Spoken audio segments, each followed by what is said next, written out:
আদালতের রায় চাকরি গিয়েছে, যোগ্যরাও রেহাই পাননি। আর এই পরিস্থিতিতে এবার গণ আত্মহত্যার হুঁশিয়ারি চাকরি হারাদের। চোখের জল ফেলে বলছেন, চাকরি না থাকলে আত্মহত্যা করা ছাড়া উপায় থাকবে না।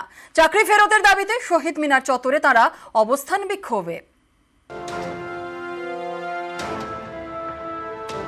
কিভাবে সংসার চালাবো? ফিজিক্যাল হ্যান্ডিক্যাপ পারসন, আমার লোন আছে ব্যাংকে।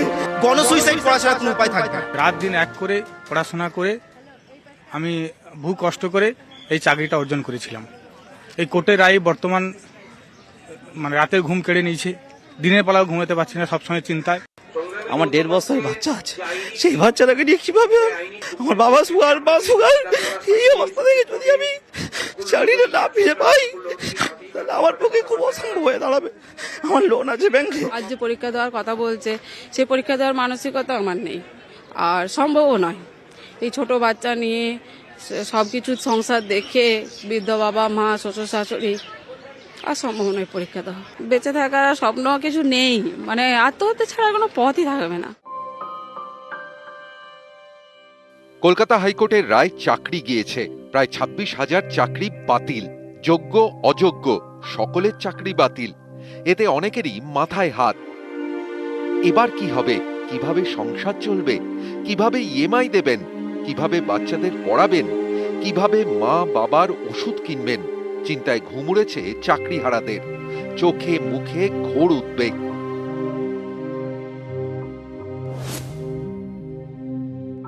মহামান্য বিচারকের কাছে আমাদের অনুরোধ যে আপনারা আমাদের চাকরিটাকে ফিরিয়ে দিন। আদারওয়াইজ আমাদের গণসুইসাইড করা ছাড়া কোনো উপায় থাকবে না। আজ 14 বছর চাকরি হয়ে গেল, এখন সরকার বলছে যে তুমি বেকার, তোমার কাছে কোনো চাকরি নেই। আমরা কোথায় যাব, কি করবো? আমরা শুধু এখানে এসেছি যে আমাদের চাকরিটা ফিরিয়ে দেওয়া হোক, কারণ চাকরি ছাড়া আমাদের পক্ষে বেঁচে থাকা সম্ভব না। আমাদের পক্ষে বেঁচে থাকা সম্ভব না। গণসুইসাইড করা ছাড়া কোনো উপায় থাকবে না। সোমবার কলকাতা হাইকোর্টের রায়, এক ঝটকায় প্রায় 26,000 চাকরি বাতিল। এর প্রতিবাদে মঙ্গলবার পথে নামেন চাকরিহারা প্রার্থীরা। শহীদ মিনার চত্বরে অবস্থান বিক্ষোভ। বিভিন্ন জেলা থেকে চাকরিহারারা এসে জড়ো হয়েছেন শহীদ মিনার চত্বরে। তাদের সকলেরই এক যন্ত্রণা, এক দাবি। তাই এক সুরে তারা সরব।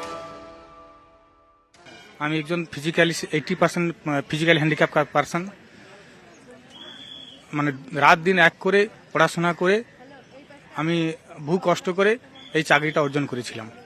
এই কোর্টের রায় বর্তমান রাতের ঘুম কেড়ে নিয়েছে। দিনের বেলাও ঘুমাতে পারছি না, সবসময় চিন্তায়। আমরা স্বচ্ছতার সঙ্গে রাত দিন এক করে পড়াশোনা করে চাকরি পেয়ে একজন ফ্রেশ ক্যান্ডিডেট শিক্ষক হয়ে আজকে রাস্তায় আমাদের হন্য হয়ে ঘুরতে হচ্ছে, এবং চাকরিটা আমাদের থাকবে কিনা সেটাও নিয়ে আমাদের ভাবতে হচ্ছে। অনেক লড়াই করে, অনেক কষ্ট করে পড়াশোনা করে আজ এই জায়গায় পৌঁছেছি।